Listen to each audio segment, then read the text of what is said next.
Exodus, chapter 1. These are the names of the sons of Israel who went into Egypt with Jacob, each with his family: Reuben, Simeon, Levi, and Judah; Issachar, Zebulun, and Benjamin; Dan, Naphtali, Gad, and Asher.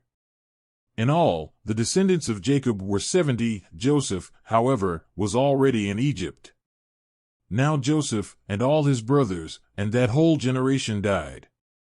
The Israelites, however, were fertile, proliferated, became numerous, and became very strong, so much so that they filled the country. Then a new king came to the throne of Egypt, who knew nothing about Joseph. He said to his people, "Look, the people of Israel are now numerous and stronger than we are. We must act with cunning, so that they do not become even more numerous and, in case of war, ally themselves with our enemies, fight against us, and flee the country." They therefore set over them chiefs of forced labor, to oppress them with heavy tasks. And so the Israelites built for Pharaoh the store cities of Pithom and Ramesses. However, the more they were oppressed, the more numerous they became, and the more they spread. So the Egyptians became afraid of the Israelites and subjected them to cruel slavery. They made life bitter for them, imposing on them the arduous task of preparing clay and making bricks, and performing all kinds of agricultural work, and everything. The Egyptians subjected them to cruel slavery. The king of Egypt commanded the midwives of the Hebrews, whose names were Shiphrah and Puah, "When you help the Hebrew women to give birth, check if it's a boy. If it is, kill him. If it's a girl, let her live." However, the midwives feared God and did not obey the orders of the king of Egypt, "Let the boys live." So the king of Egypt summoned the midwives and asked them, "Why did you do this? Why did you let the boys live?" Pharaoh's midwives replied, "The Hebrew women are not like the Egyptians. They are full of vigor and give birth before the midwives arrive."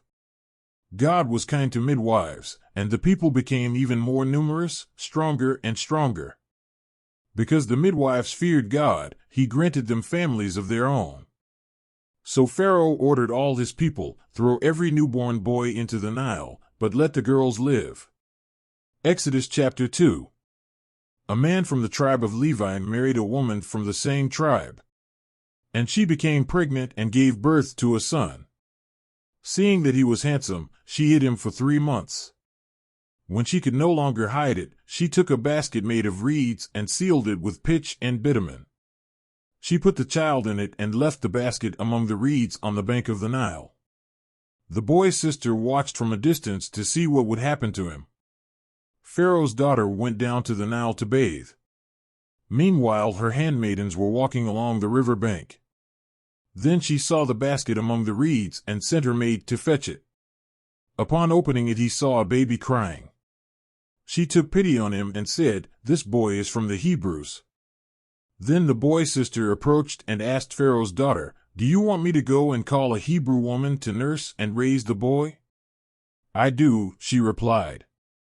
And the girl went to call the boy's mother. Then Pharaoh's daughter said to the woman, "Take this child and nurse him for me, and I will pay you for it." The woman took the boy and nursed him. When the boy grew up, she took him to Pharaoh's daughter, who adopted him and named him Moses, saying, "Because I drew him out of the water." One day, when Moses was already an adult, he went to the place where his Hebrew brothers were and discovered how heavy their work was. He also saw an Egyptian beating one of the Hebrews. He looked around and, seeing no one, killed the Egyptian and hid him in the sand.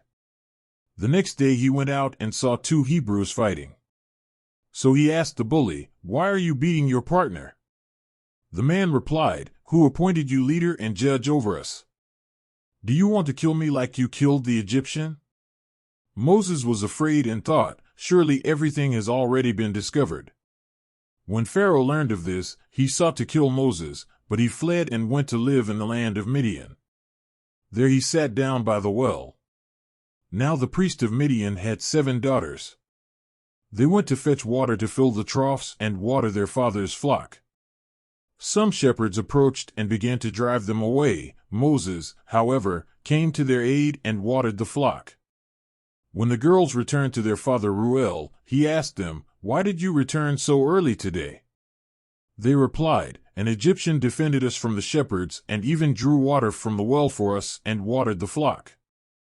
"Where is he?" their father asked them. "Why did they leave him there? Invite him to eat with us."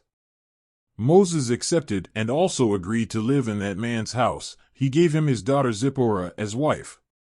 She gave birth to a boy, whom Moses named Gershom, saying, "I am an immigrant in a foreign land."